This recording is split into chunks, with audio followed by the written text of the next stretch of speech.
Alright guys, I know what you're thinking. Rookie is here to slander Mario Kart Wii again. Nothing new. But before we get into the actual topic today, I want to remind everyone that Mario Kart Wii was actually my childhood video game.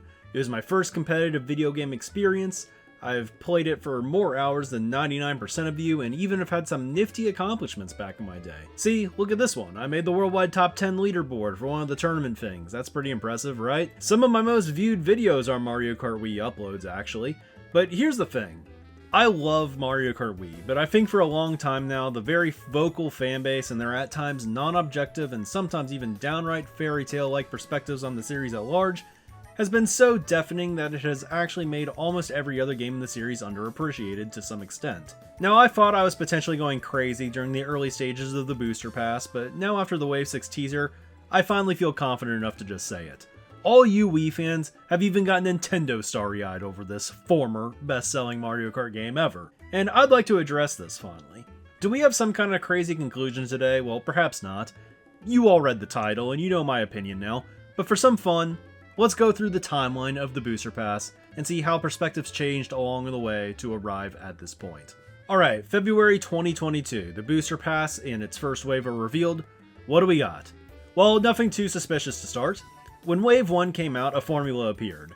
They were on pace to bring back every original tour track. There was a relatively even split between all the retro games, with a thought that no SMK track returning was maybe intentional. So it seems pretty fair. We're preserving all the original tour tracks, and getting a bunch of retros from each game in the Mario Kart series. Sounds good to me, sign me up. But shortly after Wave 1 released, we learned about the Prefix Leak, which kind of spoiled us on a ton of things. The Prefix Leak we now know was not entirely accurate, but in earlier waves, it was accurate enough to imply that this was likely an original plan that was just never finalized. The Prefix Leak showed that the most amount of returning retros would be from Mario Kart Wii. There'd be 2 SNES and 64 courses, 5 GBA, 4 GCN and DS courses, 6 Wii courses, and 3 3DS courses, according to this data mine. So early on in the Booster Pass, there was already a heavy emphasis on the Wii courses, but this didn't really seem unreasonable since Mario Kart Wii was the most popular game in the series, and typically they usually bring the most amount of retro courses back from the previous games. With that being said, it was somewhat surprising that there were only 2 more 3DS courses planned after Toad Circuit, and only 2 N64 courses in general.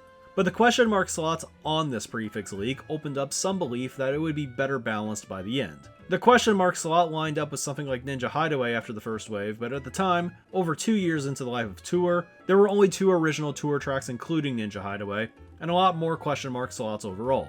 So at that time, it was reasonable to think that there would be some more N64 and 3DS courses, for instance.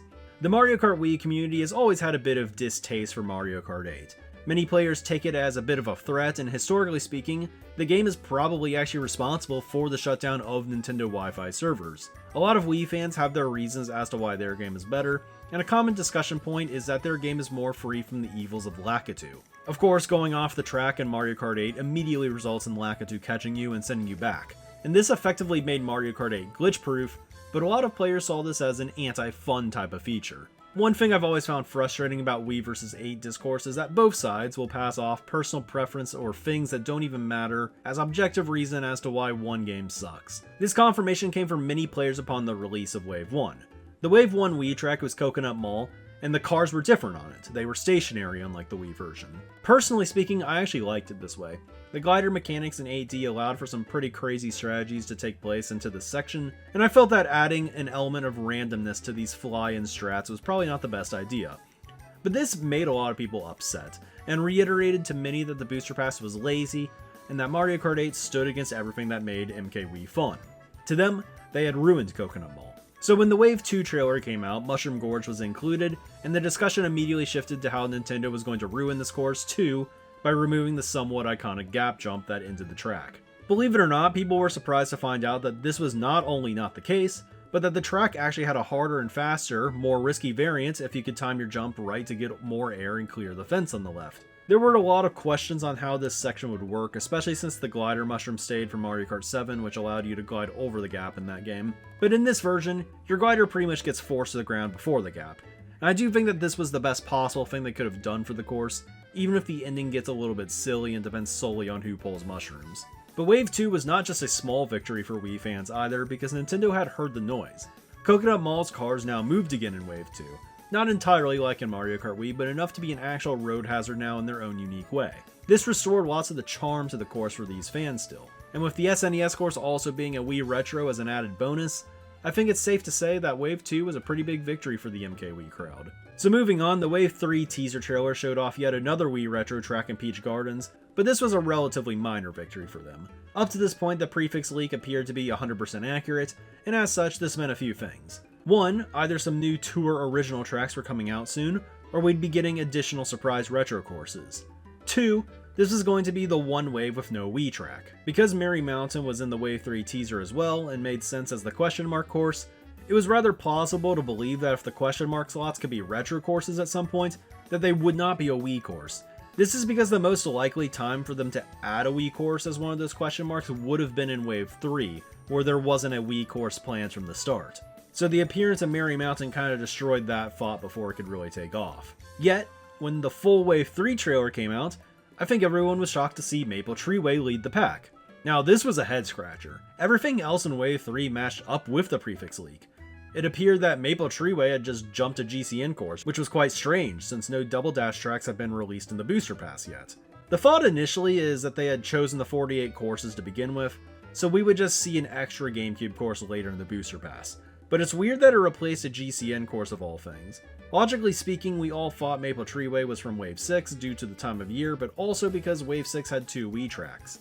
But Wave 3 had 2 3DS courses, so I think it would have made more sense for them to move a Wii course up for a 3DS course and not a GameCube one. The issue with this is that they had kinda named the Wave 3 Cups after the 2 3DS courses, so I suppose there were complications in doing so. Regardless though, Maple Treeway came to Wave 3, which is a victory in my mind for fans of this track. As much as it feels right to close strong with a good Wave 6, this means that Maple Treeway would just be playable 1 year early in actuality. So I think it's better for these fans that it came earlier than later because we've got to enjoy it for a year now. Moving on though, Wave 4 brought some really interesting news. One of the highlights of this wave was the announcement of Yoshi's Island. This all but confirmed that all the question marks were going to be new original courses instead of unknown retros, because this is one that only data miners could have really uncovered. Everyone was excited by the announcement because the track looked awesome, but this did come with the caveat that there weren't going to be any more 64 or 3DS tracks, and that their shockingly low original tallies were just going to remain that way. Of course, Wave 4 also brought DK Summit, which pretty much solved the Wii tracks for the rest of the pass. Koopa Cape was going to be in Wave 5, and Rainbow Road would be in Wave 6. Pretty simple. Now, DK Summit was a bit of an encore to Mushroom Gorge. They probably introduced half-pipes to the game just so they could properly remake this track, as the course gimmick doesn't really work without them. But the big question was always going to be the double cut. This in a sense was the true test, because if there's one thing Mario Kart Wii fans love, it's shortcuts. And this one would be much harder to recreate than the Mushroom Gorge gap jump in Mario Kart 8. The big problem here is that MK8's mechanics were not really designed for this type of shortcut in the same way that MK-Wii's were. Even the idea of the single cut from Wii is kind of ridiculous with MK8's engine, and as such, nobody really ever goes for the single cut.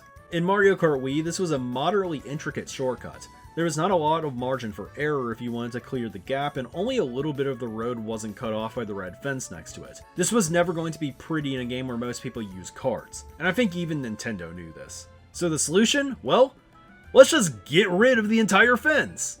This was really effective in hyping people up for the track because for many, just having the ability to do the cut was enough. I saw a bunch of tweets when Wave 4 came out about how Nintendo was changing their ways.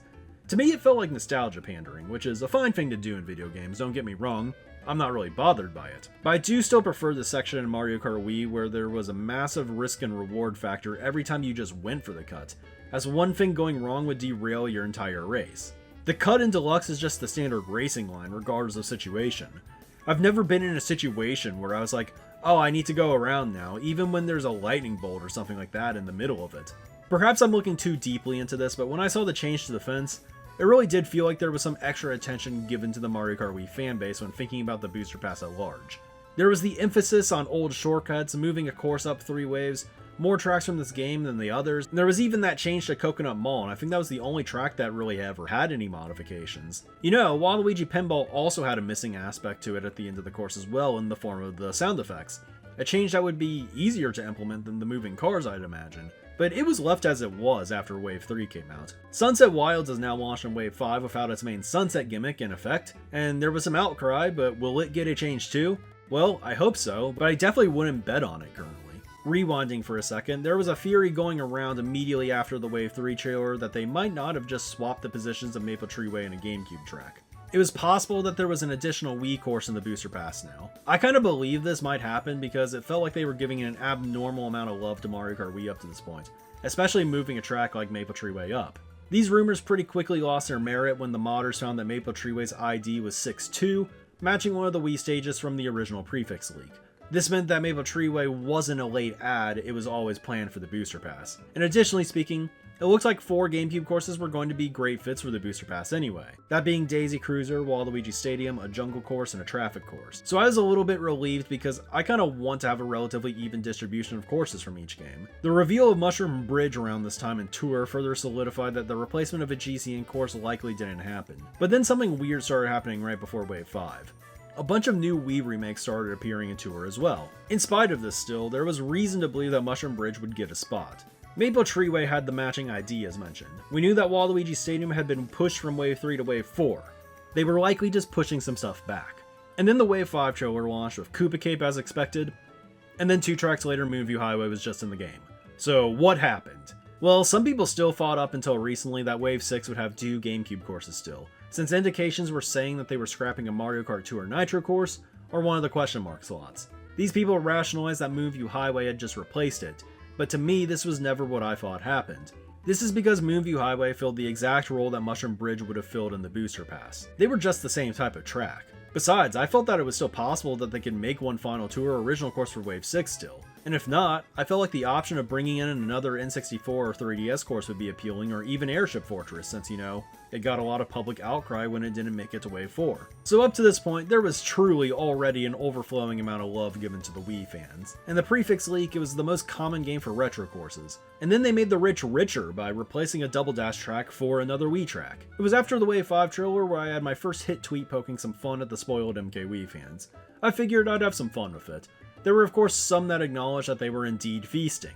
Some of them felt called out. Some wanted even more. Toad's Factory must come to Wave 6, they said. And hey, I like Toad's Factory. It's my favorite Wii track. But come on guys, let's be realistic for a second here. So going back to just 2 weeks ago now, the Wave 6 teaser trailer came out, and it kind of told us the rest of the things that we needed to know. Not only did they get Funky Kong like my meme implied, but they got Diddy Kong as well, meaning that the entire Mario Kart Wii character roster has made its way into Deluxe now. This was pretty ironic since all the way back in 2014, the Wii fans were trashing Mario Kart 8 for not having as good of a character roster. Man, the times really changed, don't they? Can't believe we're still playing Mario Kart 8. Really wish we had an actual new game, but you know, that's besides the point for this video. Of course, when I saw the news, there was some benefit to me, because Mario Kart Wii news means one thing to me. It means more hit tweets, of course. This one really ruffled some feathers for sure. So yeah, Diddy and Funky were crazy, but the crazy thing here is that, wait, the track they're playing on is another Wii track. So let's get this all straight. We get the original Prefix Leak, which shows us that Mario Kart Wii has the most amount of retro tracks in the booster pass. Okay, sure. But then on top of that, they replaced a GameCube course with a Wii course, making the rich richer. And then on top of that, the spot that was voided by the scrapping of the final tour original course, well, it has now also been filled by a Wii track. And this is actually crazy, I think. To put things into perspective, and based on the widely agreed upon assumption still that Wii Rainbow Road isn't going anywhere, half of the base tracks from Mario Kart Wii's Nitro Cups were added in the booster pass alone. And that is before adding the Wii tracks from base Mario Kart 8 and its original DLC to the equation. So tallying everything up, we get the following stats, and I think that they're very telling. Not only is Mario Kart Wii the only game to get more than one course per wave, but it is actually leading by a wide margin. When tallying what percentage of original tracks from each retro game made Deluxe's final game, Mario Kart Wii has a bigger percentage lead over the second place games than those second place games have over Super Mario Kart, which is already a clear outlier, likely due to the more simplistic style of the original 20 courses. And on top of this all, do you guys want to know what is still crazy? They all still want more, man! Where's Toad's Factory, they say? Wii Bowser's Castle, that's gotta be the best one, right? Where's it? Luigi Circuit, how could they miss Luigi Circuit? Wii Mario Circuit's gotta be like a top 140 track in the series, man, bring it in! Now guys, I hear the rebuttal already, and most of you guys are probably Mario Kart Wii fans because logically, it was the largest game before Deluxe. Rookie, it's not Mario Kart Wii's fault that it just has the best tracks. And to that, I say, I disagree. Look, I love Toad's Factory, man. But there's a track that I like a lot more personally, and that would be Airship Fortress. This course was already in Mario Kart Tour 2, making it eligible unlike Toad's Factory. Mario Kart 8 honestly has a glaring need for more Bowser-themed levels as well, and I think that competitive play needs more tracks about off-road. Beyond Airship Fortress, there are plenty of more than worthy tracks that don't appear to be making the cut as well. So with this all said, what was the point of today's discussion? Well, there wasn't one really. I wanted to poke the bear a little bit more. I love the Wii fans because they like to argue to me and it's all in good fun. I will say though, it is my genuine opinion that the content should have been distributed a little bit more evenly. And as a fan of all the games in the series, and someone who doesn't really see the Wii tracks on another tier as all the other games, this was a disappointing aspect of the booster pass for me. There were definitely some hits, of course. For instance, I liked Moonview Highway so much more in this game than Mario Kart Wii. On the other hand though, I found myself much preferring the Wii version of DK Summit. All in all, it was Nintendo's call. If you are more satisfied with the retro selection than me, I'm happy for you. For myself, I will say that this reflection on the last year or so was pretty interesting. And I don't want to just come across as a hater, of course. In this video, I made some pretty safe assumptions for Wave 6, but I do think there is some potential for a final surprise.